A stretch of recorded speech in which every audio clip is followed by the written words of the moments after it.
And we are live. So Dave Kittle, Tony Maritato, Jimmy is going to be up in the air at some point here, so he is not with us today.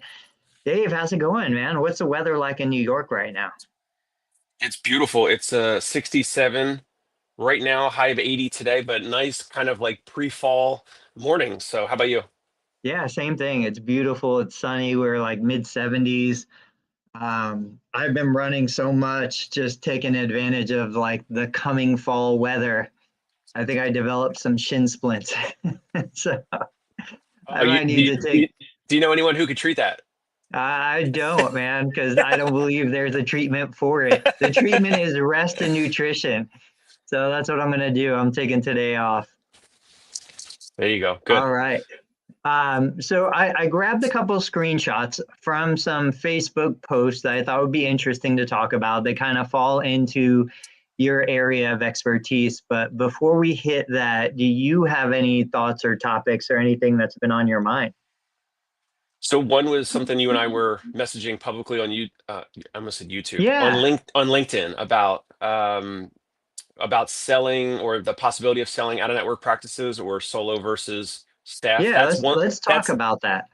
let me just tease this for the audience. So that's one thing. Another thing I had sent you guys last week was, should practices have a irritable client price or tax? If you wanted to not surge pricing, I know there's a certain amount of ethics around pricing and all that, but let's just say if a practice had someone who was a little rude or moderately rude, how do I know you probably will just say, I'm not the right fit, and you'd probably refer them elsewhere. But let's say a practice didn't want to necessarily refer them elsewhere, but they also wanted to potentially capture some extra dollars, some extra value.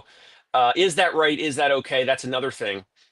That's the second thing. Third thing is that I recently got a trial sample of Perfect Packs with some supplements, and I just about to open them today, and I was able to, for free, get a trial pack of like creatine and melatonin and some AM and some PM supplements. And so my question to Tony is that, who first of all, should physical therapy practices do that? Should they sell that? Should they upcharge it? This is like a white label. This company, they white label it, so I could charge whatever to my patients and clients. They have like a base amount to cover.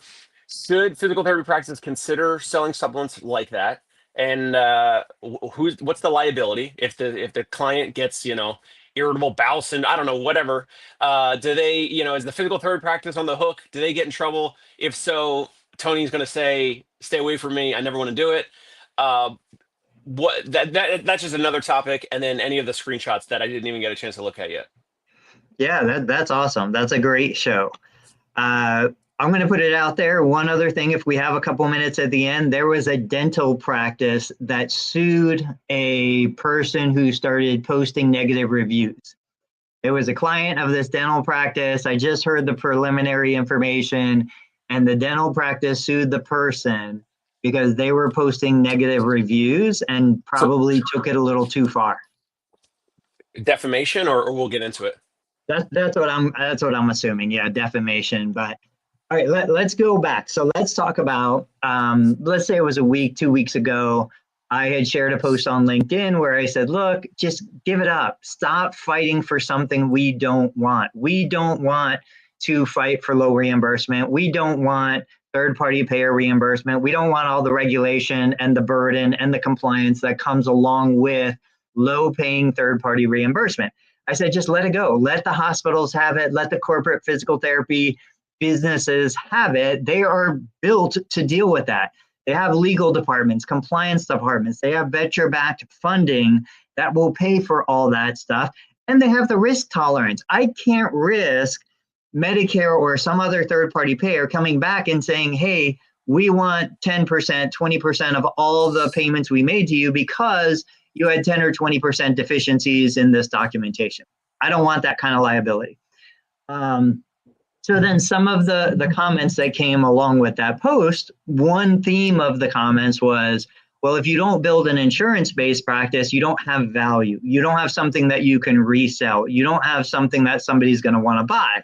And I totally get it because I've said the same thing myself. The thing is, now we live in a world where even if I built an insurance-based practice, which I have, it doesn't have any value either. It doesn't have something that people want to buy. But for this conversation, we wanted to go into, okay, can we build a cash-based practice that has resale value? How do we do that? Yes, absolutely. The owner ideally should be out of treatment or not be fully involved in the majority of delivering the core service. They shouldn't be involved in, everything. How do you do it? Doing what I'm doing. Like I'm treating like one patient, two patients a week, like very basically no caseload. And I'm trying to continue to set up other systems all in Google Drive, setting up this playbook. And the playbook is basically like if I get hit by a bus, a robot, Tony's massage robot could come in and run this business and know exactly like here's exactly the post and the images that we post for organic, attracting organic potential physical therapists on LinkedIn or whatever. And here's the new client paperwork, and here's the emails that we send out, and here's every little thing in a playbook. So that's one thing that I think most practice owners are not doing. Either they still love to treat and they want to continue treating. Maybe it's a little bit, maybe because they're probably great at treating, they love it, it's fulfilling for them, and that's fine. But to have something that's sellable, you have to it has to transfer value. Like the value has to transfer from how it currently is to another buyer, basically like without you in the mix. Like that's when it becomes more and more valuable, and that's the conundrum for physical therapy practice owners, because they want to be treating patients, they want to be getting outcomes, they want to be known in the community. They are the go-to person, like go see Tony, not go see Total Therapy Solutions, but go see Tony. So if that is how it is, that could be a challenge. I like to, I'm basically out of treatment, but I will then send emails, send handwritten letters, that type of stuff. Eventually, like it needs to not be coming from me, but I want to stay in the mix a little bit of like the patients because we're doing mostly home visits. So, or even in the office patients, I don't always see because I'm not always in the office. So, um, getting out of the vital roles is how a practice or any type of business has the highest resale value. And it's, physical therapy is no different than if you and I were going to buy an HVAC business, or I don't know, a landscaping business or whatever, like plumbing. It literally doesn't matter. So if it's almost, that's why you said before, Tony, that like buyers that are not physical therapists that come into the physical therapy world are oftentimes more savvy because they're not attached to the core service. They don't even know how to do the core service. They don't know how to evaluate and treat patients because they didn't go to school for it. They're not licensed for it. And they often can have more of a focus on how to like improve the practice, and they could buy a practice and then they could improve it for 3 to 5 years and then they could sell it to somebody else. Yeah. I've shared this before, but back, I think it was 2000. So we started the business in 2001 into 2002. I think it was 2003. We were growing. We had tons of money coming in, but we were killing ourselves. We were working every patient, every visit. I'd come in at like 4:30 a.m. because I had realtors that wanted to work with me at 5 a.m. And then I'd stay till like 7:30, 8 p.m. because I had other professionals that wanted to come see me after work. And when I say we, it was myself. I was not a physical therapist when we started. Most people know that story. The person who was the physical therapist wasn't my wife at the time. She's now my wife. But the idea was, we were just running ourselves into the ground. We had tons of money, but who cares? Nothing to do with it, nothing to spend it on. But we had no kids, no family, no real commitments. And so we said, we cannot do this for 20 years. Like we have to figure out the formula to turning this into a real business. Because at that point you would call it a job. We invested $32,000. We went through the consulting route. We learned how to turn everything into a procedure. How do you answer the phone? How do you empty the trash? How do you turn off the computers? And that was really what gave us the skeleton, the framework to step out of the business. Then we could start hiring. We could start growing the business that wasn't dependent on us. Now, my question to you, so I would still say third-party reimbursement basically takes a business that would have, 4,000 customers a year and gives you 4 customers a year. Humana, MedMutual, Blue Cross Blue Shield, United, right? Throw in Medicare and Medicaid in there, you got 6 customers. So it does simplify things in one respect, but you pay a big premium, you pay a big price for that simplification, because now those big customers that are going to represent all of your patient referrals, they're going to have their own unique demands, and 25 years ago, we had higher reimbursement. We were able to handle those demands. It's harder and harder today. So my question to you is, if we're looking at the procedures that run a business, the frameworks, the systems, what are like 2 or 3, in your opinion, of the most important? I'll start. I think the most important is, how do you find and recruit clinicians? Like, it doesn't matter how good or bad they are. It doesn't matter how many referrals you get. It doesn't matter a bunch of the other stuff. One of the core operating kind of procedures in a business, cash or otherwise, you need staff. You can't sell services if you don't have staff. You need a way to find and recruit staff that fit the culture, fit the mold of what you're trying to build. So I would spend time trying to understand, okay, how am I going to recruit? How am I going to attract? How am I going to compete against higher paying operators in other, hospitals and skilled nursing facilities, home health? What are some of the other things that you would look at to say, okay, this is really an important procedure for a business to be successful and have resale value? Yes. Well, initially, years ago, I was more focused on the marketing. I was obsessed. I was customer first. I was client first. Whatever, we live and die by the marketing and them, and they're more important. And what I've learned a little bit more recently in the previous most couple years is being more employee focused and employee first. And so, yes, part of what you said, I 100% agree with: the recruiting, the hiring, the onboarding, but then also if that's 1A, 1B is the retention of those therapists. I think you kind of hinted at it, but I know that's kind of what you mean, like finding great talent, finding great team members, and then retaining them. So if you have therapists that come in and they only work for you for 3 to 9 months at a time, and then they leave and they churn out, that's a big challenge. You're always going to be on the hamster wheel of hiring, similar to the whole new patient marketing hamster wheel. So yes, the most important, Sturdy McKee says the most important thing in a physical therapy business is initial evaluations. Because if you don't have evaluations, you don't have follow visits, you don't have the plans of care, you don't have a full patient schedule built out, right? And so you kind of reverse engineer from that, which would be like, well, how do you have initial evaluations? Of course, you need the new patients calling in, but you also need the licensed physical therapist to actually perform the evaluations, to have a calendar that's open, that's available to do the evaluations.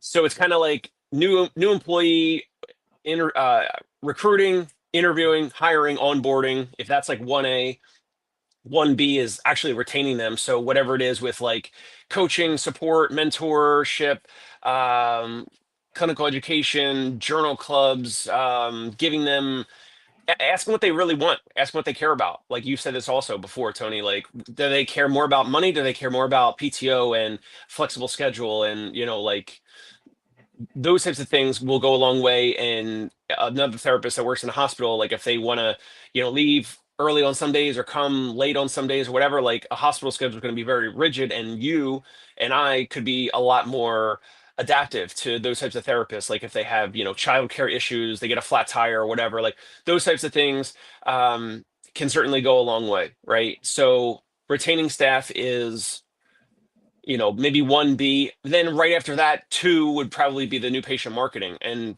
I mean, of course, from there is everything else, like the processes and having everything documented and all that. But those are kind of like the foundational few that would begin the foundation of a practice that you can then build on for the eventual resale value that we're talking about. It was interesting. Yesterday, I was listening to an interview with a YouTuber and then a couple guys that just do Facebook ads. And so it reminded me of Will Boyd. We had Will Boyd on the podcast multiple times. He switched from all organic to all paid ads.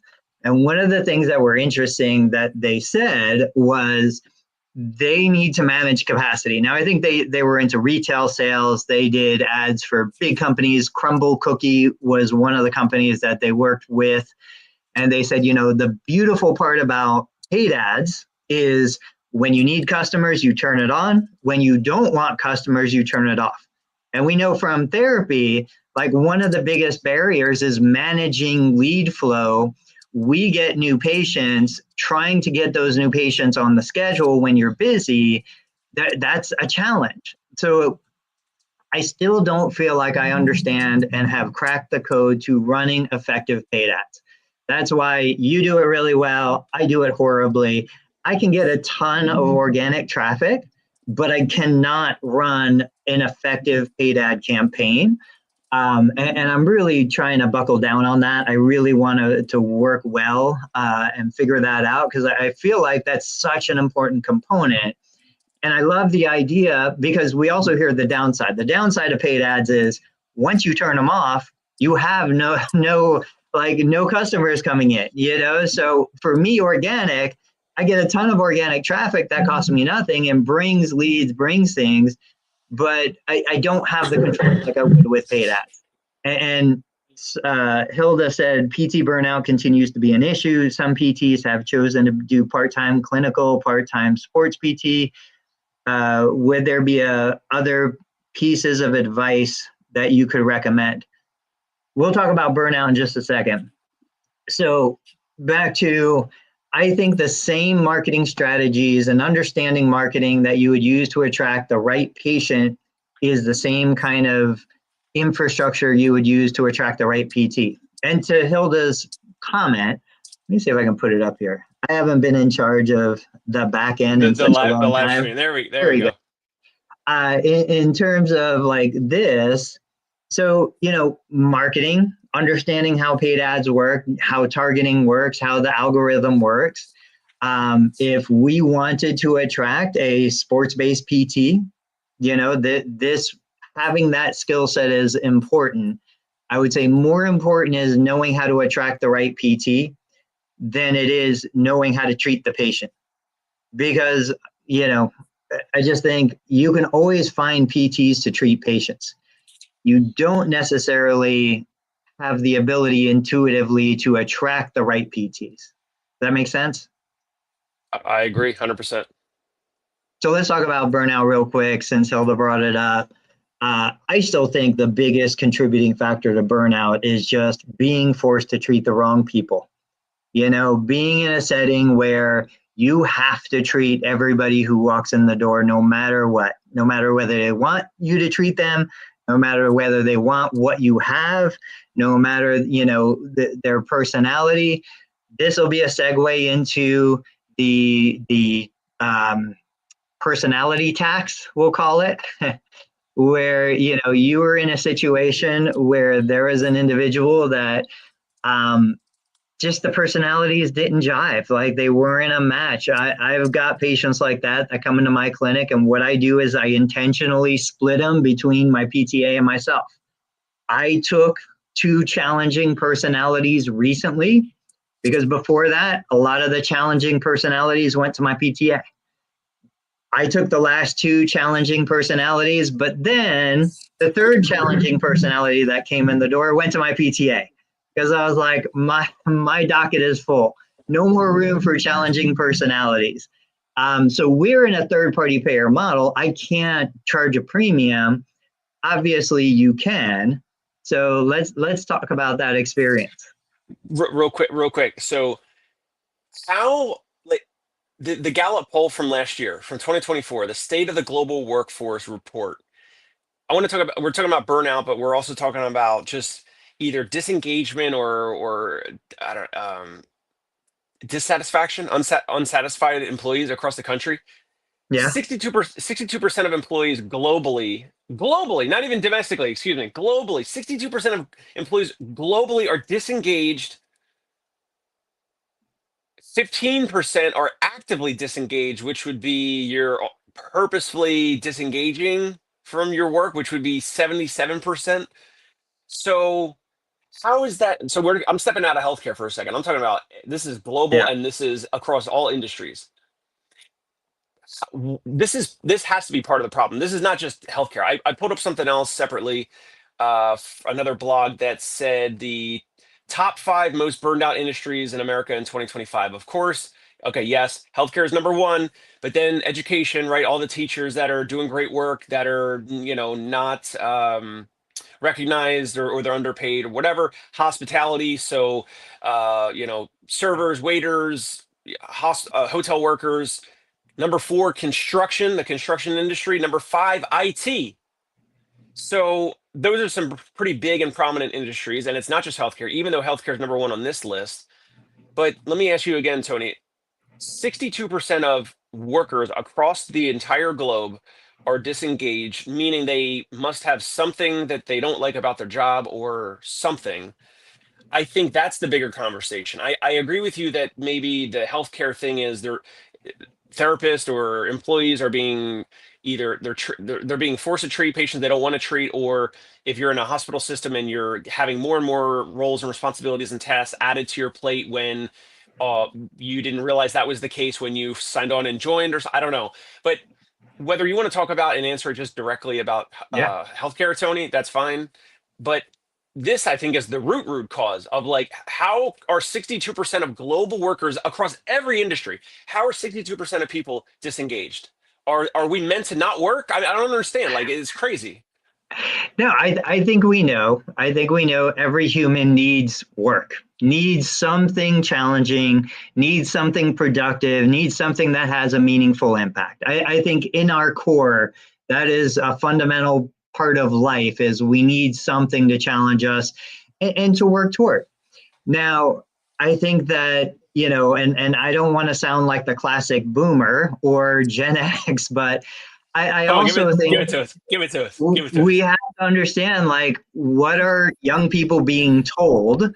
What is the expectation? Like, I don't think I'm gonna go with the benefit of the doubt. I just don't think younger employees, older employees, I don't think they expect everything to be amazing all the time. But on the flip side, we're talking about subjective judgments. It's like, this is hard. Well, what the heck does hard mean? Hard is a very subjective word to use. I hate when somebody says something's not fair, something is hard, something is whatever. There's zero objectivity in that. And what I want to look at is, okay, where's the fulfillment you're looking for? What are you expecting?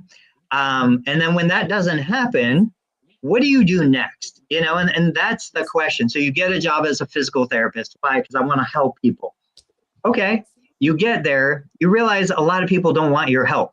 They don't want your help at all, or they don't want your help in the way you want to help them. You want to do manual therapy, they don't want it. You want to do exercise-based functional therapy, they don't want it. Whatever the thing is, now you're sitting on a decision. What do I do next? So Hilda was saying, okay, we move out of, home health, skilled nursing, we move out of these environments, but maybe we can't find a full-time position doing what we want to do. So then you say, well, I'm going to take a job that's going to pay me a ton of money. There was a post that I had ready where somebody was saying, I love outpatient ortho PT, but I'm thinking about going into home health because there's so much more money, so much more flexibility. And you kind of say, okay, look, I know I need to afford a lifestyle. I'm going to do this for the money I want. And on the side, I'm going to do this to fuel my passion, to do the things I enjoy. The people that I want to treat, delivering the service that I want to deliver, it's just not that valuable to the people I have available.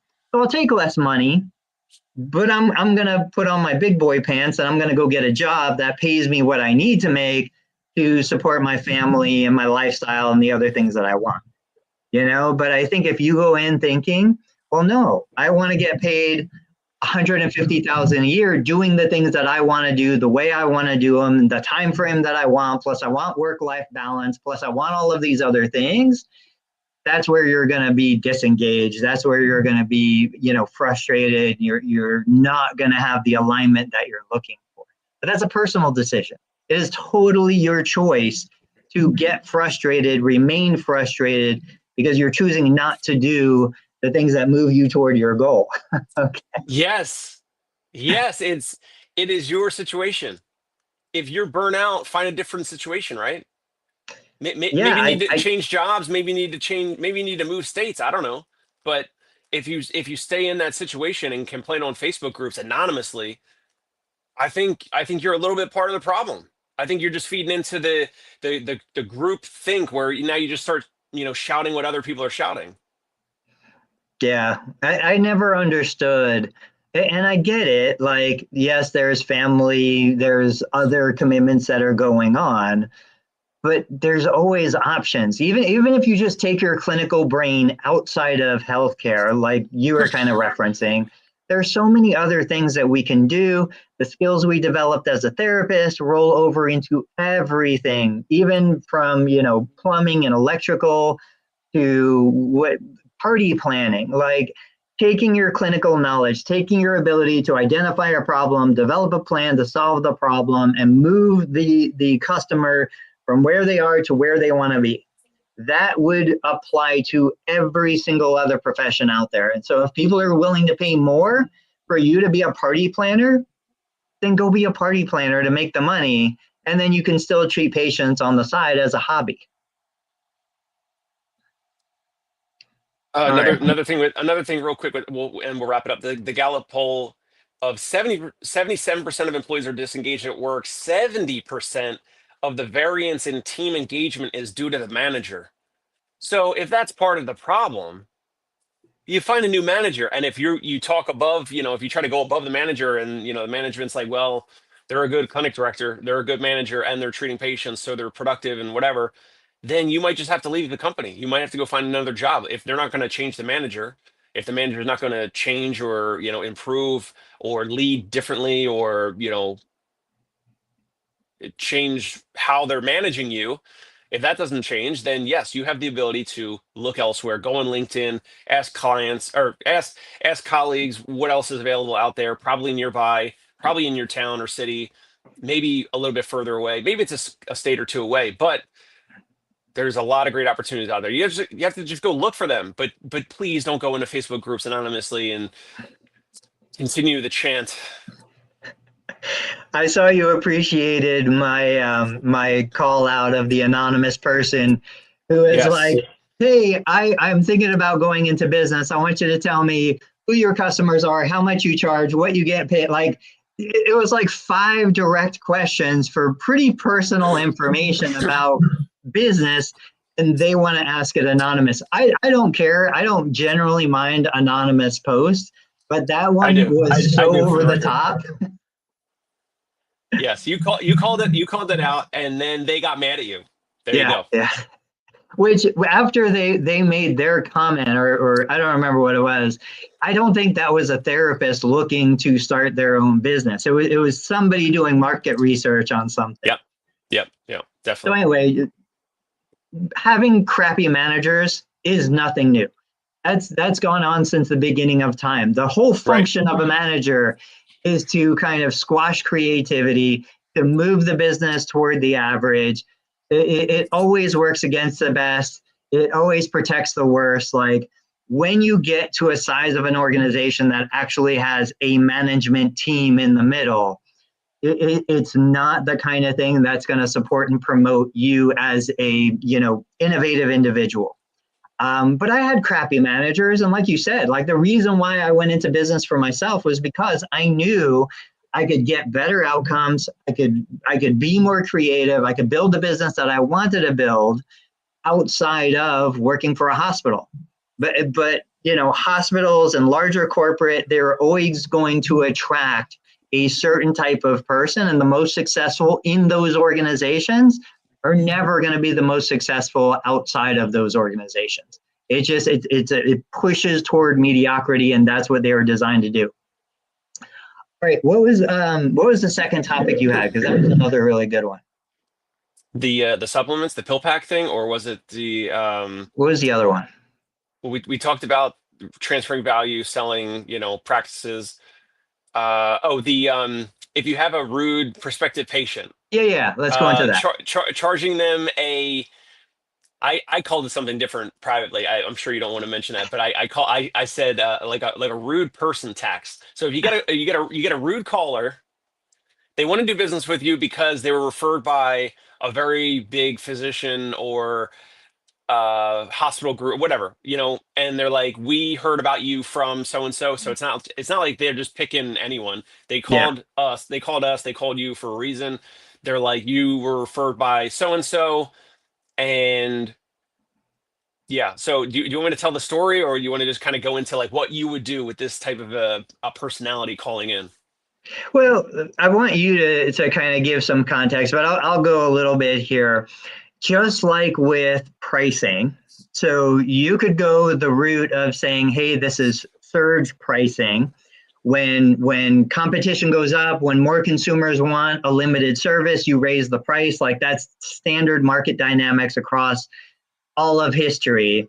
But if you call it surge pricing, you're going to get hammered on social media. So you can't call it surge pricing.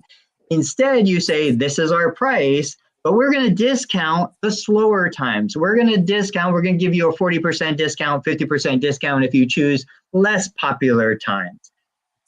This is something similar. So when you have a high maintenance, complex individual, and when I say complex, I mean they expect more than the typical customer.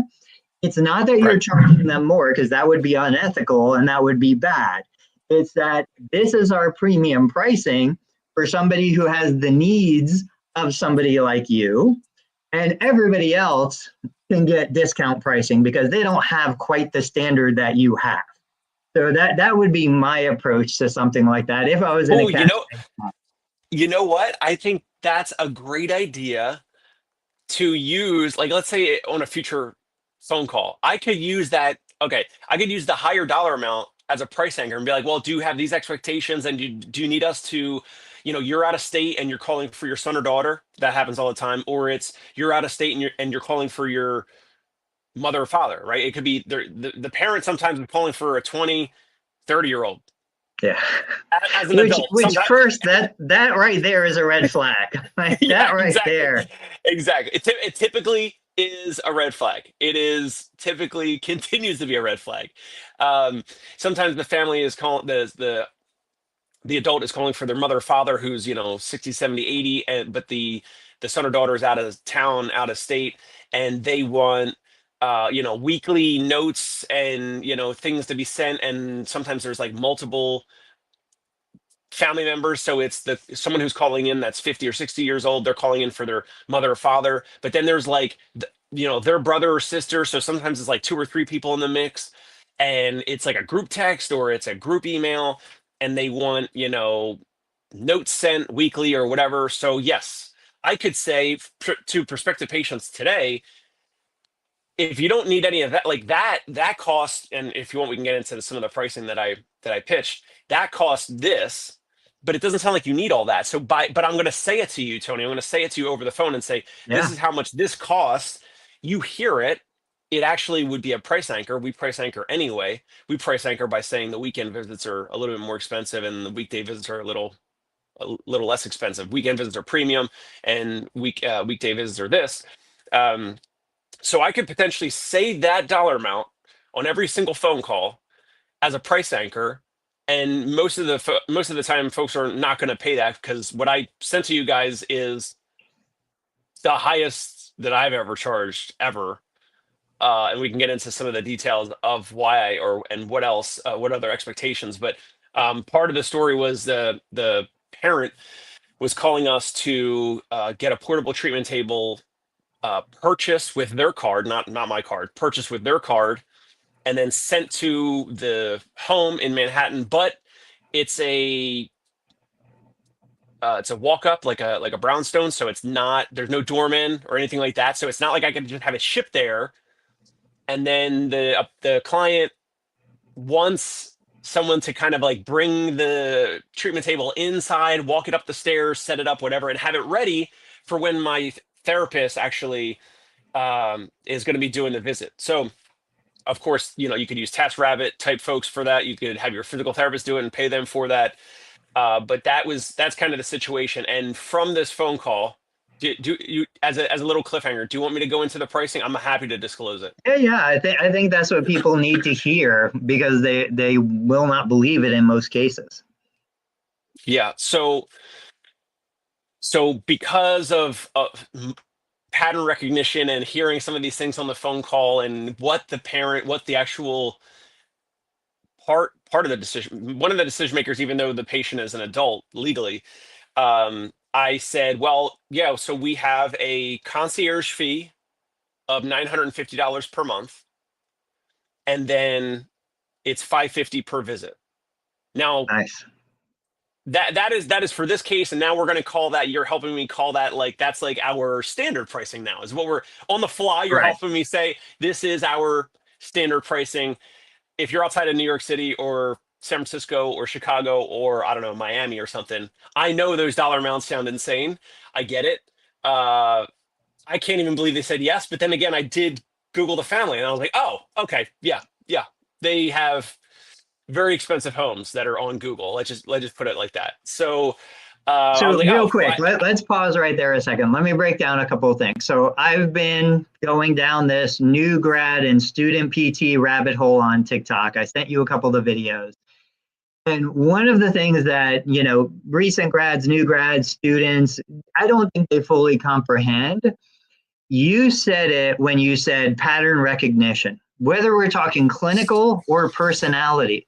Like we can generally understand the pattern of the individual coming in the door, talking to us on the phone pretty quickly because we've got so many years of examples that have kind of confirmed. Now, do they establish a bias? Yes, 1,000,000%. I try to recognize my biases. I have them. I try to put them on a shelf, but I don't completely ignore them because they do help guide clinical decision making, business decision making. And I think the true value between you and a new grad who might be just as clinically skilled as you is the fact that you can layer on these other deeper analyses of the personality. Even for you, like we do this at times, we have done it where you go on the property tax records, you see where they live, you see their house, you find all of this information. It's not just about saying, well, how much money can I charge? How can I maximize my rate? It's also about who is this person? What can I expect? How can I kind of predict a little bit about what to expect from this individual based on the information I can collect? What are they going to demand of me in terms of time or effort, and what are their expectations? I think all that goes into it. Yes. Okay, so keep going. So they said yes, and I was like, oh my gosh, I can't wait to tell Jimmy and Tony. That is crazy. So yeah, anyway, we're in the process of the table the portable treatment table has been purchased and will be sent there. But part of that about the impromptu boosting of prices and adding a monthly concierge fee, which I've always kind of thought about whether annual or monthly. Um, but the caller was saying, well, because she was like, oh, you bring a portable treatment table or whatever, and I was like, no, we don't, because we're our therapists are in the subway and all that, and they're like, well, you were referred to us by so and so, and she's not going to get treated on a couch or her bed or a carpeted floor on a yoga mat. Those are things I usually say that we usually say on the phone call, like, and we have some clients, by the way, that like they've been with us for like a year or two and they're fine being on a carpeted floor or a yoga mat or their couch or whatever. And they're fine with not buying a portable treatment table because some clients just don't want to have, they don't have the extra room for it. They don't want to slide it under the bed. They don't have room in a closet, whatever. And so this caller was, I said to you guys, almost like berating me about like, and also saying like, here's a tip to improve your business model for clients like us. And I was like, oh, I was like, wait till you hear the new pricing. Yeah. But So, the pricing didn't phase her. Yeah, go in ahead. your own words, in your own mind, like, forget the sales part of it, forget the customer, forget all the other stuff. Like, how do you rationalize in your own mind why you would charge almost $1,000 a month fee on top of the per visit fee? Like, what does that allow you to do? What is the benefit, to the customer for paying a fee like that? So directly, how I make sense of it is if a parent is calling in for their child, but the child is an adult, I already know in general, I'm generalizing. I already know the type of family and patient and the expectations that the caller, the parent, expects. They're going to expect like a lot of communication. They're going to expect, promptness of the therapist's arrival. So now it's like I got to tell my therapist, hey, like the client at this address, like you need to wear professional clothes. I know you always do, but I'm just reminding you, like you need to like be, your hair groomed and like you need to be prompt. You can't just be 30 minutes late and not text them. Like if you're stuck in the subway, you need to be texting the client. Like we need to be fully prompt on every aspect. So professional dress, arrival, expectations, that's with the adult client. But then the caller, the parent, might also want, I don't know, they might want some, weekly or monthly or whatever check-ins. So all of that takes time and effort, even if it's mine, even if the therapist is sending emails or texts or whatever to the parent. Um, the client is an adult, right? So I think I'd have to get like, and this is rare, but I think we'd have to get like a HIPAA release sign. I'm not sure because Yeah. they're an adult.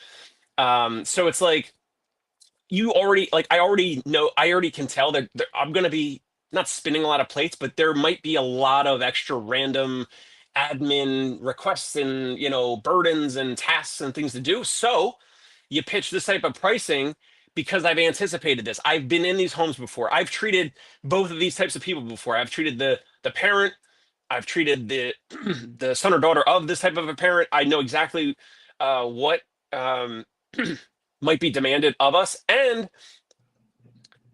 I thought there might be some pushback on the price, and there wasn't. And I joked with you guys that like I didn't ask for enough money, haha. But Yeah.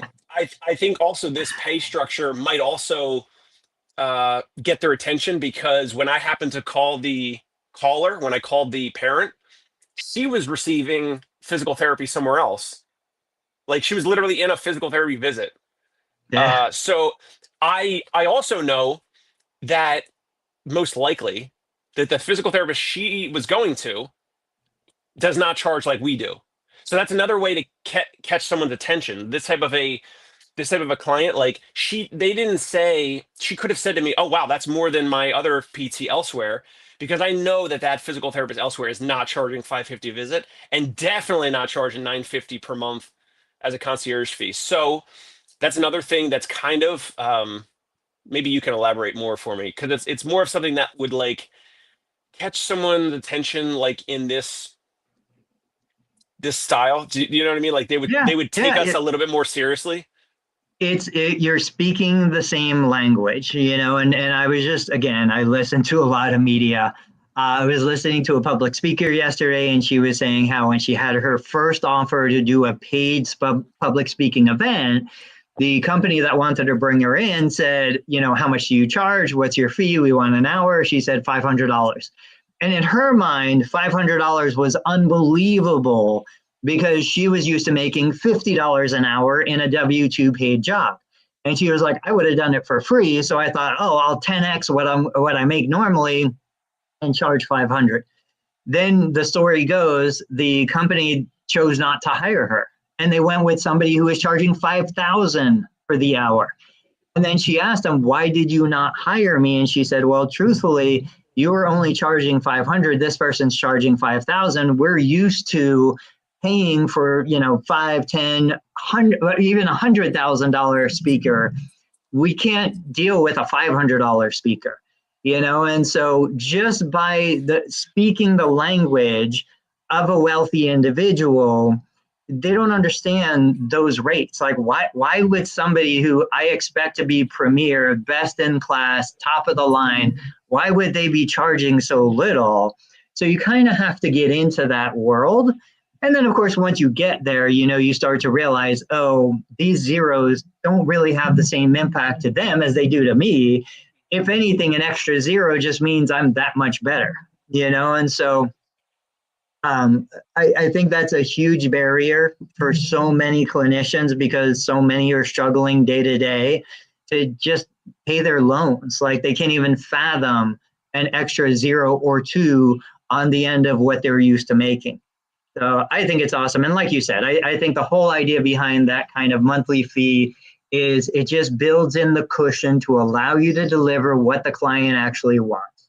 These aren't individuals that are looking for government-funded healthcare.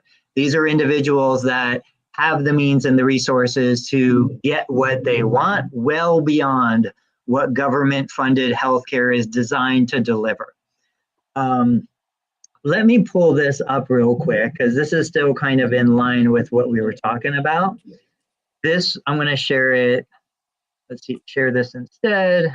And let me pull it into the screen. This was shared, I know it's small, but I'll read it, in the Doctor of Physical Therapy students group. And I think this kind of goes along with the same idea. It says, hello, I'm writing out of curiosity and insight, a couple years out of PT school, working in an outpatient orthopedic setting since graduating. I was curious if anyone has any previously worked in outpatient ortho, and they've been thinking about switching into home health. I guess the main question is, has anyone been in the same boat, made the switch? What's your take, your experience on the decision? There's that, but before you answer that one, the other one, I'm going to share it. Let's see if it's showing. Yeah. This one says, recent grad, got extended a job offer in a cash-based practice. So one is an ortho PT thinking about going to home health, really because it pays more. The other one is new grad getting an offer from a cash clinic. Following successful interview process, the clinic owner, I was asked to provide a desired compensation. So first question, Dave, in negotiation, they always say, don't put the first number out there.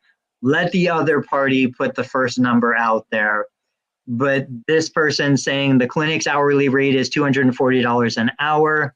I'll be responsible for attracting patients and managing my own schedule. The clinic owner has agreed to cover malpractice, EHR, utilities, which I thought that was weird, and other expenses. They're also offering a retirement plan, health insurance. What do you think would be a fair compensation package for me to request? All right, which one do you want me to hit on first? Let's do this one because this one's more in your world. Like, what would they be looking at? You want a dollar amount? Like, just it could be a dollar amount. It could be, hey, if this practice is billing $240 a session, like, how do you even go about figuring out what you would charge? If they're being paid hourly, it didn't say whether it's hourly or being paid per session. I'm going to say they're probably offered a per session rate because it says they're responsible for attracting patients and managing their schedule. There's no, I don't agree. There's no way. I know this is anonymous, so we can't even ask the person because they wanted to post anonymously. There's hardly any practice. I don't even care if they're cash based. If you're a cash based practice, you are not really relying on your staff physical therapist to attract new patients. So I don't think that that is a thing. I don't even like. I don't know. Why do you say that? Because if there's a cash practice out there, they've already, and if they're hiring, that means they typically have already figured out the marketing. They already have a customer client base. For me, Tony, like when I hire new therapists, they're not doing marketing. I want their calendar to be open and available for evaluations and follow-up visits. They can't get busy unless they do evaluations. I'm not sending them out I've considered it. I thought about it. I have some therapists that have asked about it, like, oh, do we have to do marketing or whatever? But no, I put that in my FAQ document that I send to every potential candidate. That's like 7 or 8 pages long, and I'm like, read this once or twice, and then we're going to talk for the first time. Like when we're messaging, or I message someone on LinkedIn, and in that 7-page document, one of the lines is like, one of the questions, the FAQ is like, do I need to attract and do marketing for new patients? Question mark. And then my reply is, no, we do the marketing. We're the business. That's our responsibility. We're the owner. That's our responsibility to be the PT Barnum, to drum up business. That's your responsibility, Tony. You know that. So the fact that this says the new grad team member is responsible for attracting patients. What practice anywhere is making their employees go drum up new business? That's insane. I There's don't no think it way. is. I really think there are a lot of smaller cash-based practices that expect the therapist to attract more patients. Now, I'll tell you the typical example. Usually what it is these are operating out of CrossFit gym or fitness facility or yoga studio or Pilates. They want their therapist, and I see this in personal training also. They want the therapist to go connect, network, make connections, and bring business in. I think these business owners think the value prop is, I've got the platform, you go out and get customers, bring them in, and we'll do a 50-50 or a 60-40 split. I think they think their business is so amazing that they shouldn't have to do their own recruiting and marketing and stuff like that. That a therapist who's so lucky to come work for me, it's your responsibility to go do it. Okay, let's unpack this a little bit more. Bo said there's a few like that in Colorado. Who said that? Bo? Bo. That's crazy, man. Okay, well, it's a new grad. It says, hello, I'm a recent graduate. That Yeah. means respectively, because we all were there. And man, Tony, can you imagine my ego in the first 1, 2, 3 years out of school? I thought I knew everything, and then I realized whatever that the quote is, like, you realize how much you didn't know or how much you don't know. So the first couple years out of school, like, you might have a little bit of an ego, like you had rotations and you think you can fix any injury and all that, and maybe you do have great clinical skills, but as a recent grad, you're going to also require some coaching, some support. You're going to get a case, you're going to get a diagnosis, a presentation in front of you, and you're going to have no idea what to do. You're gonna come out of the evaluation and be like, I don't know, I had to blur, I don't know what just happened, and I don't know if I even made a dent in their situation. So real quick, so the clinic rate, they're charging $240 a visit. If the new grad is pulling clients from CrossFit or some other, running club, or they're bringing in patients to be treated there, then I agree with you, Tony. I think maybe like a 50-50 split per hour. So the new grad therapist is making $120 an hour if you're doing a pre-tax 50-50 split on that. If the cash practice is supplying the new patients, the marketing and the malpractice and the EMR and the overhead of the practice and all that, then we're talking like 25 to 33%. We're talking about $60 to $80 per visit if a cash practice is charging $240, because ideally that would be a sweet spot. Like, the therapist is then making 25 to 33% of the top line revenue of the 240 per visit. So it depends on the marketing. If you're a practice owner out there, if you're watching this and you are making your team members attract new patients, you're teaching them how to be a business owner, and they're going to leave you and they're going to take all these patients from you. So please just go learn marketing. Go watch Alex Hormozi videos. Go watch Tony Maritato, learn Medicare billing on YouTube, and learn more about marketing. What's Bo saying here? Clinician gets about 44%. I agree with Dave. I think 33% at the top level, if the business is bringing the client. If the business is bringing the client, 33% top level is totally reasonable. That leaves a third for profitability. That leaves a third for covering expenses and overhead. 44%, now you're starting to step into that therapist better be an asset to the business. That therapist better start building a book of business Yep. that they're kind of, consistently their clients are not canceling, not no showing, completing plans of care, all of that kind of stuff. But for a typical kind of, I'm a good enough therapist, I can get my patients better, my patients don't hate me. 33%, I think, is where you pretty much top out. Right on. Agreed. All right, we're at the 9:30 mark. Let's do parting shots. So I'll go, and then Dave, you go. I'm gonna say the biggest theme from today is understanding the balance between the business of physical therapy and the treatment, the care, the other side of physical therapy.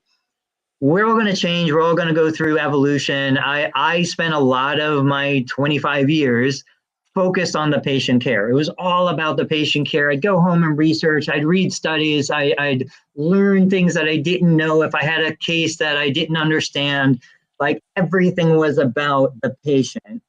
Now I've kind of moved past that to my passion is the business. I love the business. I love the systems of the business. I want to make the business better to support other clinicians who are more interested in focusing on the patient at this point.